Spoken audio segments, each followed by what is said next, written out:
to me, like what you said, is you had those beautiful Christmas flakes snow, and especially it worked so well because they just came out of the battle, and they're exhausted, and okay, they were back. Well, it was poetic. Yeah, it was a poetic. It was a poetry sent from heaven. We didn't do anything about it. We couldn't cut it, like, and none of us could.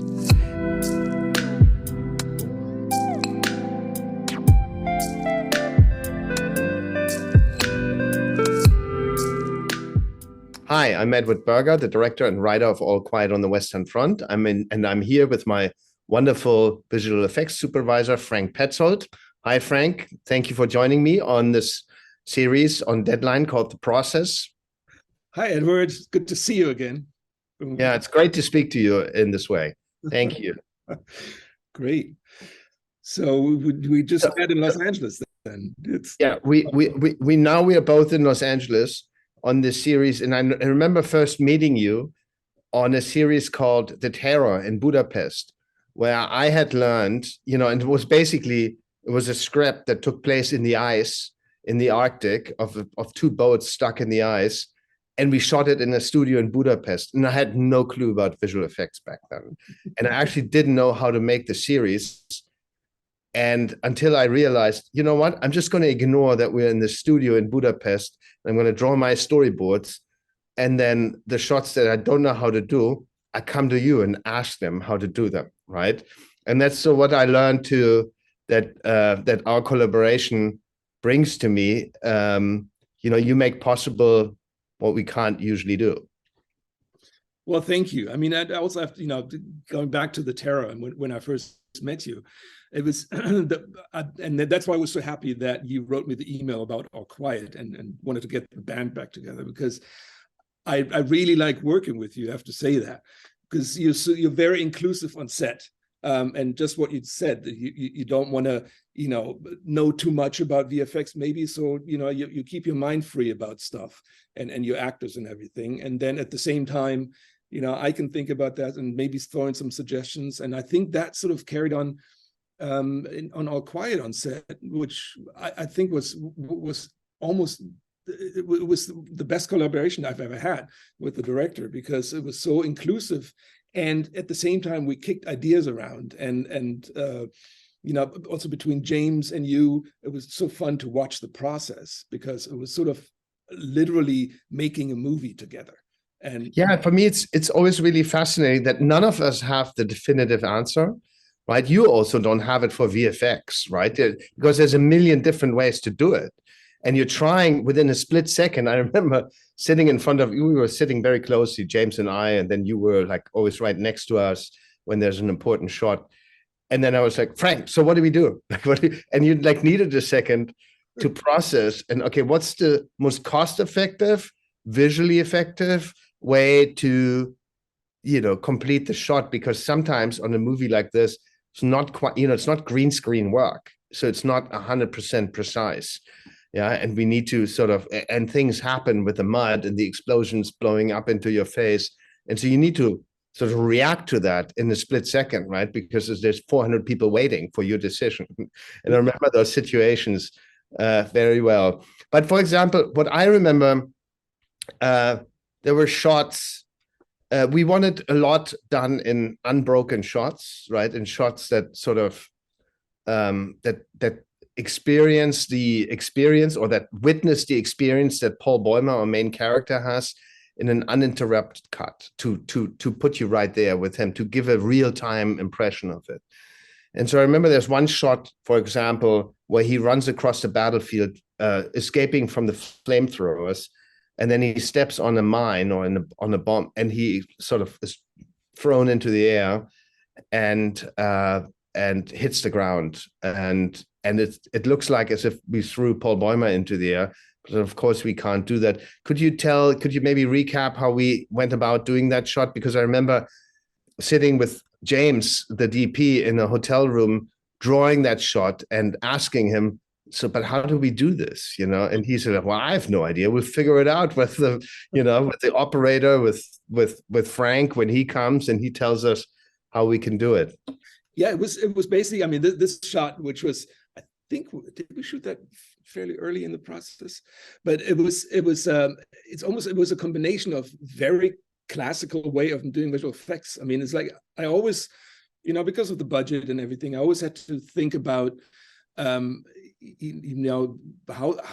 can we achieve the stuff without going too crazy and too technical with the stuff. So and at the same time, could I do this shot on an optical printer maybe? So you come up with very old-fashioned approaches of doing multiple plates, and yeah, of course you have Paul Bäumer running, and then you do the same take with the stunt guy, but usually you require a motion control system for that, so that the camera that matches perfectly the same move. And in this one, we basically, what we call in VFX, the poor man's MoCo, is you just have a good operator, Danny, who sort of gets you in the direction. And I knew that it's going to be handheld craziness with camera shakes on top of it, so it's a bit forgiving to do that. And I don't know if you remember that I also wanted to, in the end, I wanted to tie the shot together with where we are on the battlefield, because he's running away from the tank that they just blew up. So we put another CG tank in the left of the frame to sort of, fix the geography for the viewer, that they really know, he's the left of the tank, and this is all working. But that's fun. I mean, that's what it's all about, really. It's like you're making a movie at the same time you want to enjoy making it, and you want to have fun on set, and because that's when the ideas come. If everybody's just getting through the day, you're not creative. So, and we have really precise storyboards for these battle scenes, and they're amazingly close, to the final movie. And still, things come up, and we change it on the day because it's actually better the way it evolves on set and the way the actors play it and so forth. And you always reacted sort of within like split seconds and beautifully creative to these situations. And let's talk about the general idea of, how I was afraid that the wide shots or some stuff would look CG. mm-hmm. I was very afraid of any kind of a visual effect feeling, that it felt, to me, it had to feel like we did it all in camera. And we did a lot, let's say, in the immediate vicinity, the explosions and so forth, just because you had advised us also to say, okay, let's make those real, because they're going to blow up in front of the sun, the light particles, the particles change the light of the sun, etc. They interact with the light, they fall on these characters. So you advised, let's make everything in the immediate vicinity real, and everything that's distant. How did you go about that? Like what was your creative approach there? Well, it's exactly what you said. It's like you want, also for the actors, you want to feel that impact and the dirt in the face and everything. And when the idea came up, and also together with SFX, figuring out what can we do and what we can't do.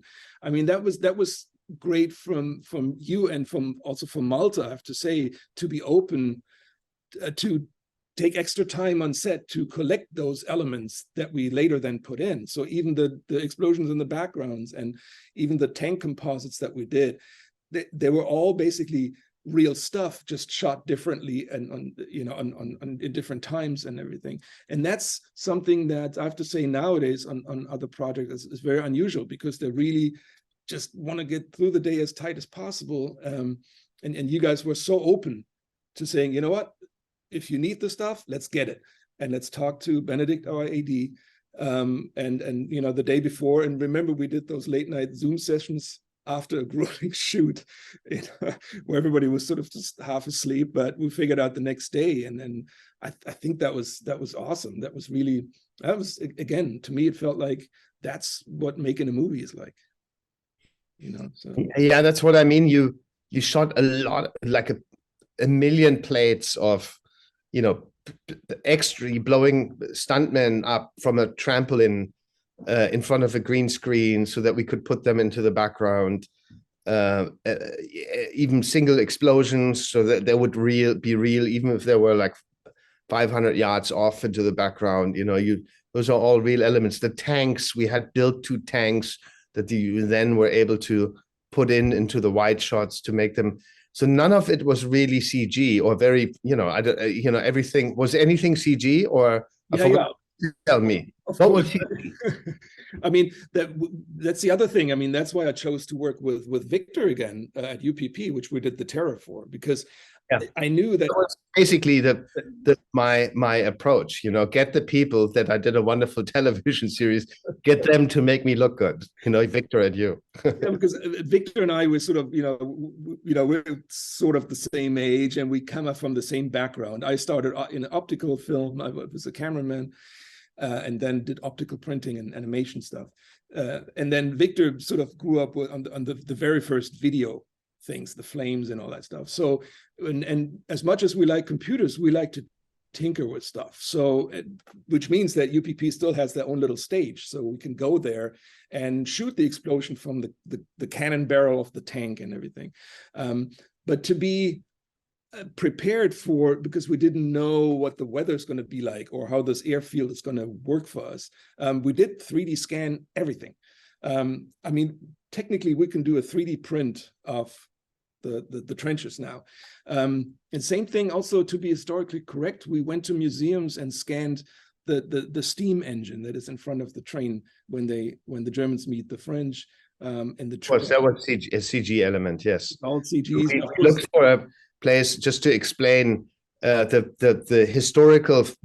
There were 1 or 2 historical photographs of Compiègne where the German and the French. The German went to the French to negotiate the armistice, and there were 2 trains in a suburb of Paris, like 100 kilometers outside of Paris.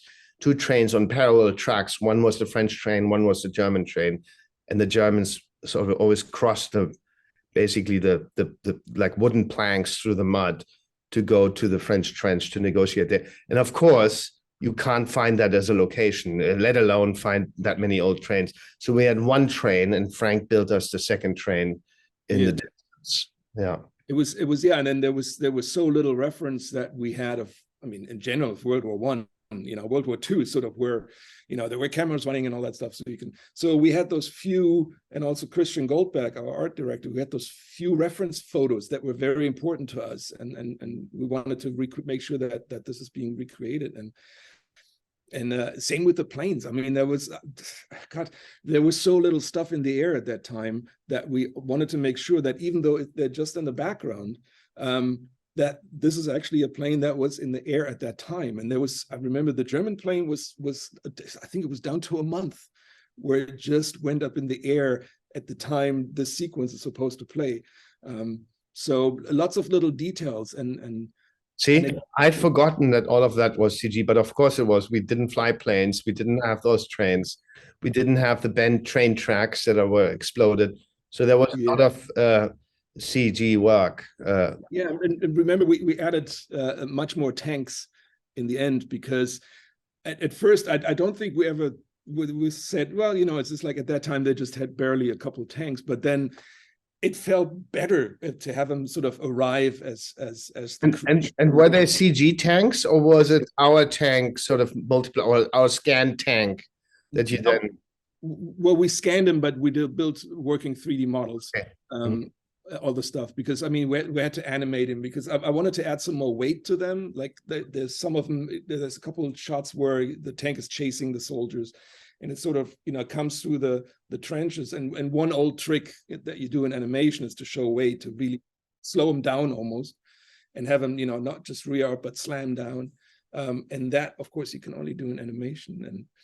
And then we also used even the one where the tank that goes over the trench, that was sort of, it was a little both. I shot the element, we put it in, but then we augmented stuff on it because it looked boring from the bottom. There was just a metal plate, so we put extra rivets on it, and of course tons of simulated dust.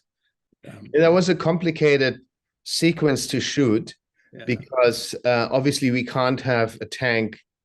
Oh, this wasn't obvious to me when I storyboarded it, but when we had these big Zoom meetings with all our HODs, the art director eventually said, well, you don't think you're going to drive out this tank over the trench.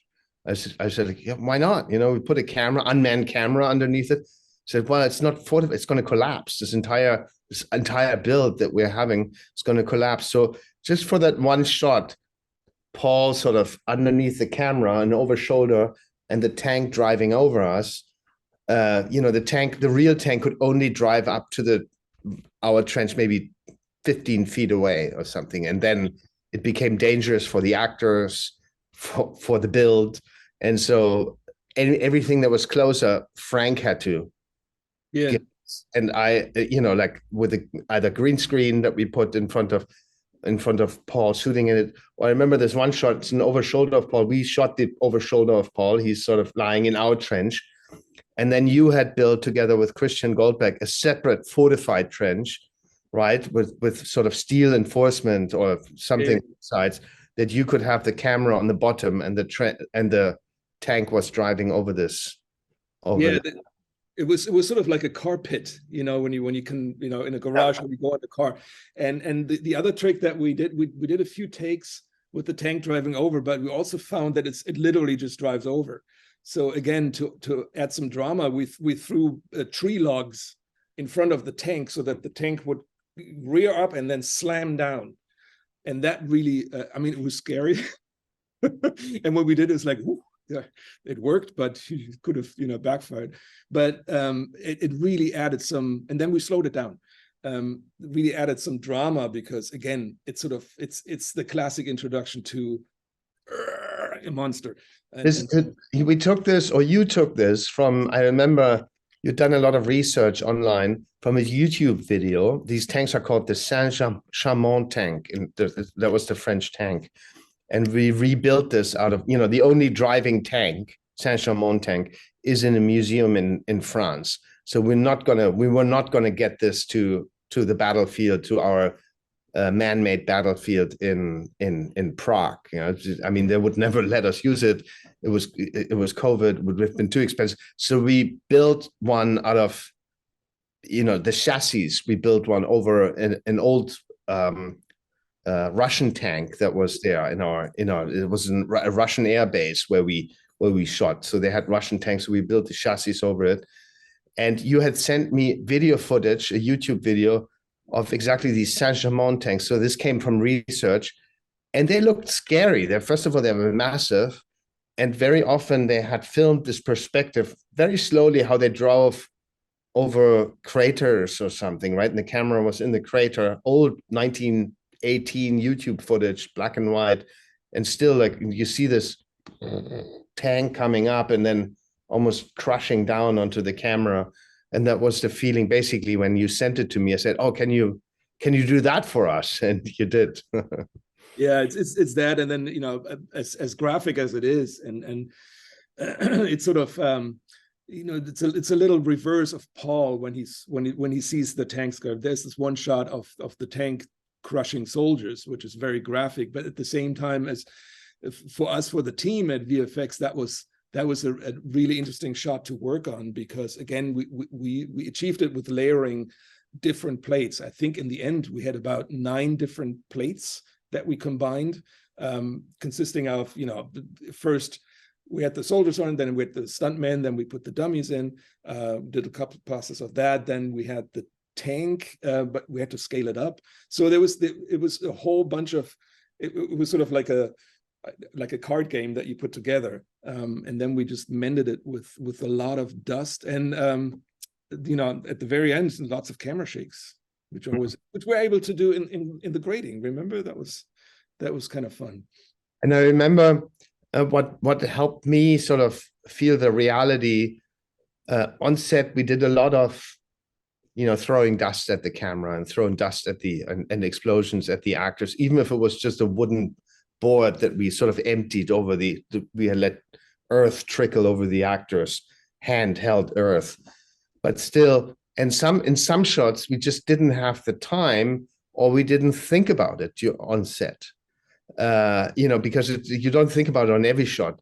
And so I remember you and Victor, like when it all was edited together, in order to make it seamless and not suddenly think like, oh, the shot looks suddenly, it's subconscious. You don't really think about it, but I think subconsciously it pulls you out of the physicality, visceral feeling of the film when suddenly a shot is rock steady and doesn't have any dust in it. You know?